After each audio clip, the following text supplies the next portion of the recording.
Hi guys! Chicken is life, din ba kayo? Ito na ang sagot sa pare-parehong recipe at ulam natin sa pang-araw-araw. Pero yung recipe ko ay manok pa rin. Wala pa rin pinagkaiba.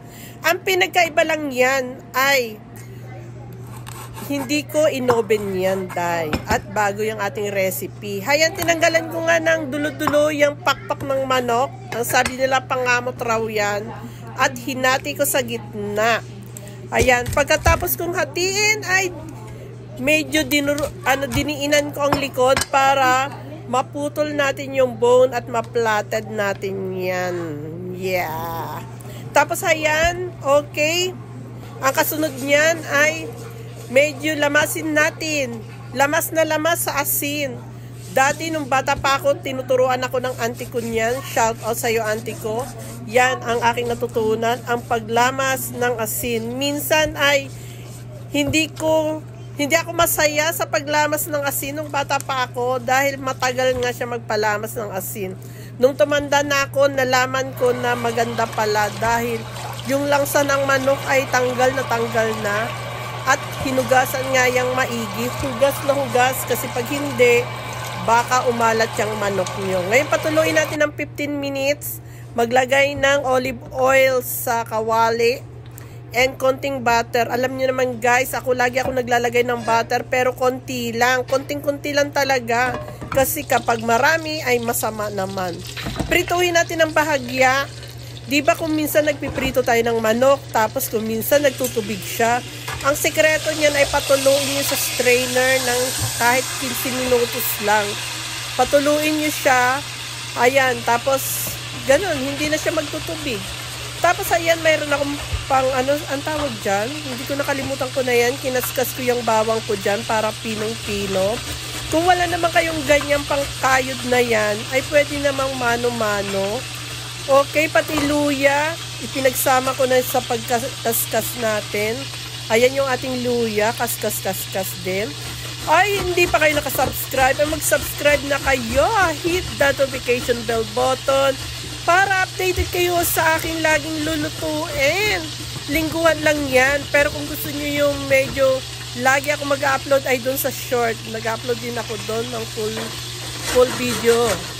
Okay, may chicken cubes ako. Kinaskas ko din yan. Pero kung gusto nyo ay sa mainit na tubig, kunting-kunting mainit na tubig at tunawin nyo doon.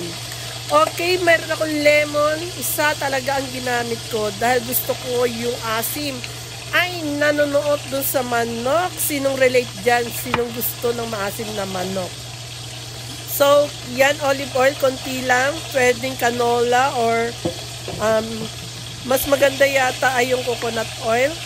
Turmeric powder. Gusto ko guys yung turmeric powder kasi bukod sa makulay siya, ay nalaman kong anti-cancer pala ito. At saka yan, yung ating paminta.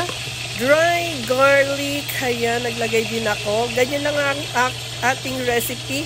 Madaling-madali at madaling hanapin. Okay, tapos ayan, halu-haluin lang natin. At ibabras natin yan mamaya dun sa ating manok. Okay. Then ayan, mayroon akong aluminum foil. Diyan natin ihihiga yung ating manok. Naglagay lang ako ng lemon at saka onion. Tapos nagdagdag din ako ng kamatis dyan kasi sobra yung kamatis ko. Inilagay ko na rin dyan. Tapos sibuyas, ayan. Ang English ng sibuyas ay onion. Okay. O sige na, ayan na yung ating manok at nakahigaan na prito-prito na siya ng bahagya. Iberinas na nga natin yung ating mga condiments niyan. Masinsin ang pagbabras para lalong masarap. Okay, maganda nga yan pag marinate talaga ay. Tapos, ayan, brush lang natin. Hanggang sa kilikili yan. Ibabrush natin yan para lumasa ng lumasa. Tiyak ko guys, matutuwa talaga mga anak nyo, asawa nyo dyan sa recipe na yan. Nagulat ako sa sarap. Nagulat talaga. Tapos ayan, baliktaran ang pagpupunas. Okay. Then, pagkatapos nating ipunasan yan, ay ilalagay na natin doon sa hinanda nating aluminum foil. Shoutout sa mga bagong subscriber. At thank you sa mga returning viewers ko. Maraming salamat at hindi kayo nagsasawa sa aking mga video. Okay guys. Medyo ako ngayon, busy ako kasi uwi ako ng Pilipinas. Kaya ewan ko kung makapag whitey tayo doon.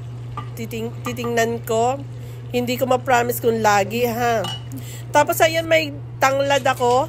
Ayan. Diyan natin ihiga yung ating manok. Isi-sealed natin yan. Buo, sealed. Kabilaan, no? Isi-sealed natin. At ilalagay natin yung tanglad natin sa ibabaw para yung aroma ay masarap. Okay. Alam nyo guys, ilalagay lang yan natin sa ating kawali. Blanco yung kawali, walang tubig. Pero hindi siya masusunog, promise. 45 minutes ko siyang niluto. At jackpot na jackpot talaga. Buo pa rin ang manok. Manok pa rin naman. Okay guys, sana may natutunan kayo sa aking video ngayon. I-sealed natin. Sealed na sealed, ha? Okay. Tapos ipapatong natin yan sa ating kawali. At tatakpan natin. Ayan yung ating kawali. Walang laman. Nakita nyo naman. Ipapatong natin yan. Bubuksan na natin yung apoy. Okay, tapos tatakpan natin. 45 minutes ang luto. Ayan. Okay, after 45 minutes, bubuksan na natin. Titingnan na natin. Oh, lutong-luto. Juicy. Sige guys, nakalimutan kong mag-picture ng thumbnail. Ayan, ang ating manok. Maraming salamat sa panonood. At dahil sa wala kong thumbnail, dahil gutom na sila, minadali ng ating pagluluto. Okay? Maraming salamat. Chup chup. God bless you all. Kainan na.